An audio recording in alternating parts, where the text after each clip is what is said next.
Kate Nash, writer and founder of Purple Space. We are delighted to collaborate with MSD, known as Merck, in the US and Canada on this Authenticity series, a collection of 7 conversations with extraordinary colleagues about their experiences of disability and work. It can be difficult to work for a large corporation and talk about your disability experience. That's true in the pharmaceutical industry and indeed across the full range of organisations that we work with at Purple Space. In publishing these conversations, MSD wants to help normalise the experience of disability by sharing the stories of colleagues with both direct and indirect experience of disability. In so doing, MSD aims to help colleagues with disabilities and allies to build resilience and trust, to make it easier for them to share their stories and, when it is required, request the adjustments or the accommodations they need to thrive. In this conversation, we meet NeCole Monet-Smith. NeCole is based in the United States, where she lives with her husband and 20-year-old son, who is autistic. NeCole served for 20 years in the United States Army before retiring and joining Merck, known as MSD outside of the United States and Canada, as an associate medical writer in 2023. NeCole proudly serves as the Capability Network's neurodivergent community co-lead and is committed to empowering people to show up as their authentic selves, unapologetically hold space and leverage their unique abilities and talents. We offer our thanks to NeCole for sharing her story so that others might learn from her experiences and insights. I hope you enjoy listening to the conversation as much as I enjoyed having it. NeCole, I am so looking forward to our conversation together. Hello, how are you? Hi, Kate. How are you? Yeah, really good, really good. So look, let's kick off. My first question is, how has being a neurodiverse caregiver affected your professional journey, either directly or indirectly through colleagues, employees, or in different ways? Well, as a caregiver, as a parent, it definitely influenced me because when my son was diagnosed, I was in the military at the time.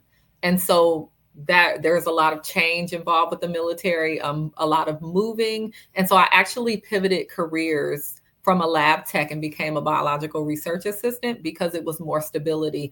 And I also turned down a lot of opportunities willingly so that I could be there to support my son. As a neurodivergent person myself, I would say it definitely has informed how I deal with my colleagues because you never know what people are going through. And I think that it's steered me to lead with empathy where it comes to people. It's also influenced the way that I advocate for myself and also advocate for others, I would say. I'm definitely, I say, a fierce proponent of neurodivergence. So I like to encourage everyone I work for to speak up and to make their needs known and to not be ashamed of them and be vocal about the things that they need. And NeCole, when you look back, and your son is very lucky to have you as a mum, can you, I suppose, share with us any stories where you've had to really lean in and advocate for him and maybe how that's impacted in how you do your work? I would definitely say one of the battles that I reign victorious in, I'll say, is when I was again in the military. My son was going to daycare, and he was not developmentally mature enough to transition out of the pre-K into like the elementary school age facility. And so he stayed at the pre-K within the pre-K daycare. And so they gave me a really hard time. They would call me quite often about him, and I kind of felt like I had to force them to do their jobs. It was challenging watching my son, and I think they just wanted the kids to kind of sit there and make sure they didn't hurt themselves and not really get the education or the tools that they needed. And so thankfully my leadership was on board. We kind of made a community within ourselves. And so we were able to get the staff training and have people come in to train them on how to deal with, in my son's case, autistic children or special needs children in general, to get the training and to get the assistance. So I even had a person, I applied for respite care, and that person, which was kind of odd to me, but that person actually came to the facility and assisted the other daycare workers. And so I was able to work in peace and be able to focus on my mission and the things that we had to do at the research facility, and not necessarily have to be hyper concerned, any more concerned than a mother usually is about Rowan. Yeah. Wonderful story. And you've also shared with me, NeCole, that it was when you were transitioning to the company where you are now that you too were diagnosed with ADHD. Yes. How was that? And what impact did it have on you as a mum? It sounds funny, but it was great because everything made sense to go from the environment I was in at the time, where it was very hustle bustle, very busy. I thrive in those type of environments, and to transition to working fully remote, very quietly by myself, not in charge of anyone. I found myself really struggling to focus, and I couldn't figure out why. And so I was, like you said, diagnosed with ADHD, and it just, you know, they say hindsight's 2020. It just, everything made sense. And once I had, you know, I guess a name to put with what I was struggling with, I was able to start networking with the community within my company to find the things that work for me and that would help me be more successful. And so one of the things that I'm thankful for is that the same amount of patience that I had to apply with my son, I had to learn to give myself that same amount of patience and that same amount of grace. And then also the same, you know, I'm trying to think of the word, like the same push that I gave my son, like, we can do hard things. We can do this. That same level of encouragement, I had to give myself that same encouragement. Like, okay, this is not, you know, a bad thing. This is great. And I need to leverage this in order to be successful in my company. And it's absolutely, I can say it's proven to be true. That's wonderful. And what have you learned, either of yourself or others, by your being open and transparent about aspects of your identity? Have you learned anything new? One thing is to lead with compassion. I say that all the time, and to take up space and be unapologetically yourself. I think I'm fortunate because that's always been my personality, I think, but especially within this aspect of my life, like, I show up unapologetically as me, and I encourage everyone to do the same. If I have a need, then I have no problem asking for it. My manager is incredibly supportive, and one of the things she told me is, like, don't you ever sit and suffer in silence. Like, if there's a way that I can help you, then you voice that and give me that opportunity. Don't be afraid to give other people the opportunity to show up and help you. So I think those are the things that I've learned. Is I've been a do it myself for my whole life. I feel like, where I'll figure it out. And there are some things that I have needed help with. And so humility and leading with empathy, I think, and take up space. Yeah, wise words, very wise words. NeCole, now thinking about, I suppose, the broader environment, what steps do you think organisations can take in order to build a more inclusive and a more supportive environment for employees with disabilities, neurodiversity, people of difference? What are the things that organisations can do structurally and culturally to create an inclusive world? I would definitely say educate, educate, educate. That is the one thing that I lead with. I feel like where a lot of organizations go wrong is, you know, they want to show and demonstrate that they're inclusive by, having an awareness month, and it becomes almost like a buzzword, and it comes off as insincere. I think a lot of times when you educate managers on the best practices and how they can be supportive, and to not deal with the employees, right? But to truly embrace everyone as who they are and foster these environments where everyone is thriving. Because when you pour into, especially neurodivergent communities, I believe it's a win-win for everyone, because other employees, the neurotypical employees, tend to benefit from the arrangements that can be made as well. So one of the things, again, is definitely educating your employees, management, on how to recognize, and not only recognize the signs, but also to empower the employees and how to best engage them. And not, like I said, it's not a tolerance situation, it's more of an acceptance.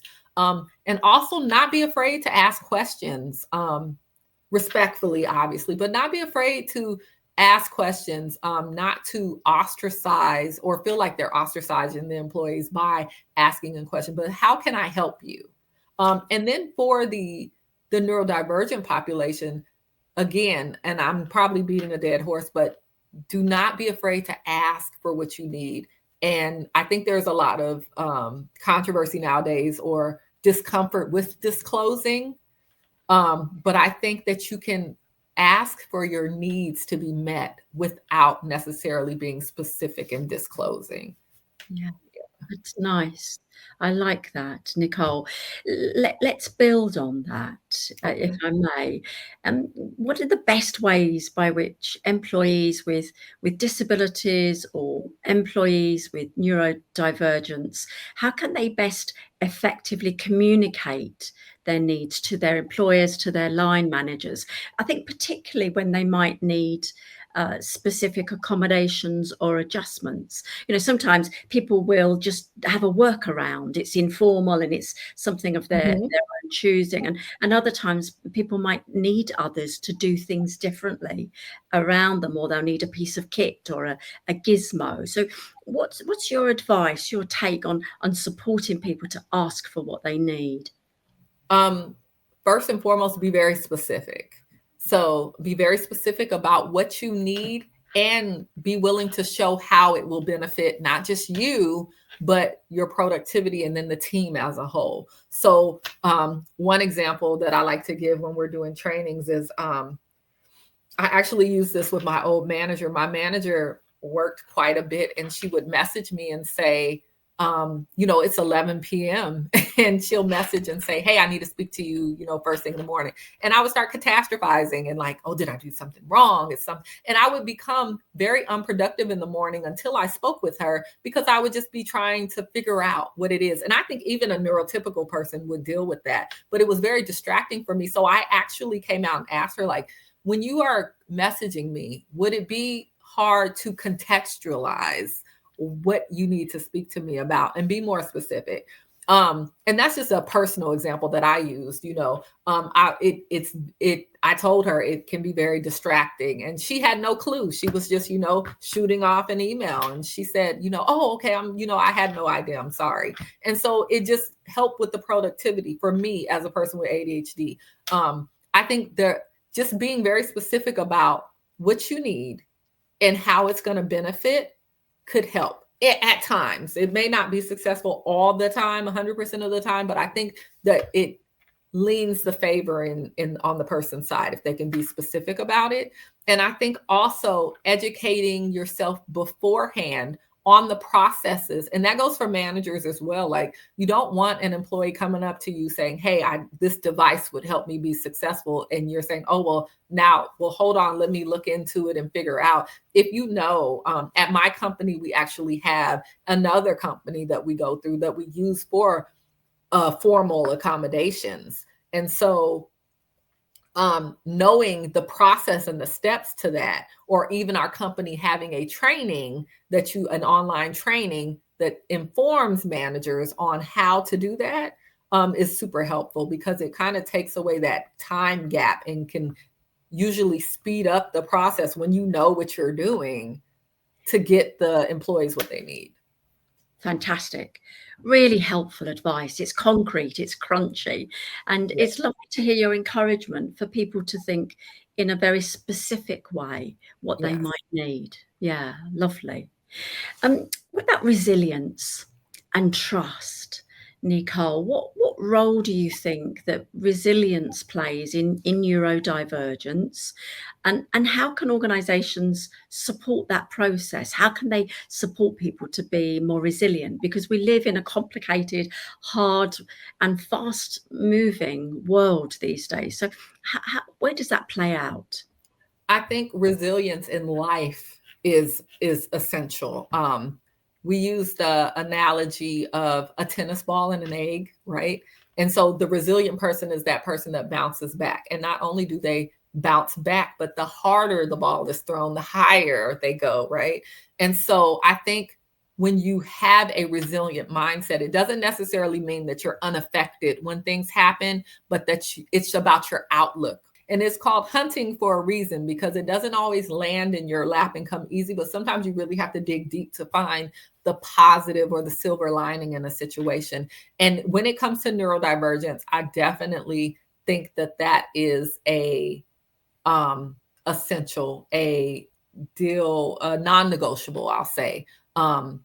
Being resilient will change your outlook on situations. And it'll also, I think, propel you to advocate for yourself. When you can look at your neurodivergence from a positive aspect and it not be for lack of a better term, a death sentence, or it not be something negative, but leverage the skills that that brings. And everyone has those skills. Some may be more evident than others, but when you can look at it from that perspective and shift it, I think that you perform better. You show up better. You're more comfortable within your own skin. So yeah, it's very important. NeCole, I've also heard you talk a lot about your network, your business resource group within the company. I know it's done a lot of work to support the build of communities. Mhm. How has that helped you to see the growth of resilience of individuals with disability and neurodivergence? I'm probably biased because I'm a co-lead for one of those communities, but I feel like when people have that group, that community of their people, right? The people that they feel like get it and understand them holistically, I think that that makes a big difference on how they show up at work or within spaces. And so having people that can bounce ideas off of, hey, this works for me. We try to post something weekly about like, hey, here's this tip. What works best for you? Is there is there any music that you like listening to that helps you successful? Are there any best practices that you use? For me, Copilot has been saving grace for me and how I navigate work daily. And so these tips and tricks help people be help people be successful and resilient, I think, because it's helping them get over humps, get over, you know, any type of issues they may be battling. And I also believe that it's just that, again, that camaraderie Yeah. that you have within the group that is essential. We have seen exponential growth within the group. We've led trainings for different departments that have sought us out to do neurodivergence training, and we've gotten very positive feedback from it. So I definitely think it's helping not just the neurodivergent population as a whole, but the people who engage the neurodivergent population on the daily. It's lovely to see, and I keep hearing wonderful stories of how your company is doing that. It's really super. I'm going to move on to trust now. You know, trust is a two-way street. Your thoughts about the practical ways that support the development of trust between employees with disabilities and their employers, their managers, their colleagues, and I think particularly in relation to mental health concerns. And any thoughts on that? Um, for me, the building blocks, I would say transparency. So if you're looking at a relationship like a brick wall, right? And you're building these essential elements of a relationship, I think that the transparency is that mortar in between the bricks that holds it together. Yeah. Um, I definitely think that when one of our other co-leads within our company happens to be neurodivergent, and he is very transparent and forthcoming with it. He's very forthcoming with the struggles that he has. And when people see people in leadership that are willing to speak out and be authentic and be themselves, I think that that helps them show up in that same way. But when it comes to leadership, trust is essential. If I discuss something with you, I need to understand that it stays between us if necessary, and that only people on a needs to know basis know this information. That's definitely essential. I think that when you tell me something, I want to trust that you're going to act on what you said and not leave me hanging. So I think also that's, a lot of times people have really good intentions about what they want to do to help people, and then those intentions fall flat. So showing up and actually doing what you say you're going to do is also a way to facilitate that trust within the organization and then in between the teams as a whole. Ah, wonderful. Let's keep building on that, NeCole. As an executive leader, I mean, you've had an extraordinary career, but you're a leader in your own right. What's your role in advocating, I think, particular for mental health awareness and support for employees with disabilities? What's your take on that? Especially as someone, I think it goes back to what I was saying, especially as someone who's dealt with all of these things. I am neurodivergent. I've dealt with mental health issues. And I think that being transparent about those things, in the church, we say, your testimony is not just for yourself. So if I can show people, I have lived experience with this, and now I navigate through it daily. I think that definitely helps other people, just sharing my experience and then them seeing me and say, a lot of times people say, oh, like, you seem like you have everything so together. And I'm like, I promise you, I don't. I've had struggles. And that's part of that masking that people have learned to do, and to put on this, happy face and to show up and not necessarily authentically, and then kind of sweep things under the rug. And eventually that piles up. Right. And so I think that not being afraid to use resources also is a big part of it. Is at our company, we have a plethora of resources that we can seek out for mental health issues. For neurodivergence, the page that we have for our company has millions of resources. And then we also have an open door policy. So if you have any question, you can always reach out to us. So being available as well. Wise advice. Can you share some examples of how leadership can visibly and actively support well-being initiatives within the workplace? Have you got any examples for us? I think stepping outside of the cliche awareness months and, I'm going to show face for this, but not engage, or I think being genuinely interested, bringing those trainings, coordinating those trainings, not during an awareness month, reaching out, like I said, one of the divisions within our company actually reached out and solicited to us to talk about dyslexia and ADHD and autism and such. And so it was very encouraging to see. And there was about 200 people within their division that logged in and were truly engaging in the material. I think people are watching and they see that. Are you genuinely engaged, and are you genuinely showing up? Are you checking the block? Because that's something that's expected as a leader. I also think that being transparent and authentic, and taking a genuine interest, doing your research outside of work, outside of any required trainings, but just following the latest trends as far as research, looking, reading articles, sharing articles with your team and your employees. These are things that people can do to show genuine interest. Wonderful. So often it's little and often, isn't it, NeCole? It's showing up, as you say, and engaging, and making sure that your working year is peppered with leaning in to the agenda. Yeah, Yes. I love it. So look, as we start to close, and I could talk to you all day and into midnight, however, let's look to the future.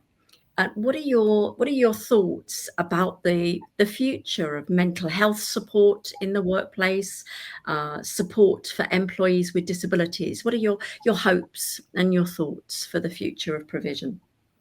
I hope, my biggest hope is that it is second nature and that it's not something out of the norm. It's something that is accepted and not tolerated, definitely. And that people in all companies have the resources that they need to be successful, because everyone knows someone that is dealing with, that has a disability. I don't think anyone is too far removed from that. And it only takes a matter of seconds. It takes one incident for you to potentially be that person. And I think that if you lead with empathy, it would just make a world of difference. So my dream is a place where people don't have to mask, they don't have to hide, and that they can show up as their true, authentic selves and be successful in their own rights. Wonderful. Great words, NeCole. And last but not least, what's your last word of advice to other executives who are looking to build a better and a more accessible working world for employees with disabilities, employees with neurodivergence, employees with mental health conditions? Do not be afraid to speak up. Sometimes your voice is the only voice that people have. So use your voice, use your position for good. And don't be afraid to take up space, and take up space for other people until they feel comfortable taking up space for themselves. So just speak up, put yourself in their shoes, and lead with empathy. Wonderful. A beautiful way to end our conversation. NeCole, thank you for that. Thank you for your time. Thank you for your generosity and for your insights. It's so good to have you on the planet. Thank you so much. Great talking to you.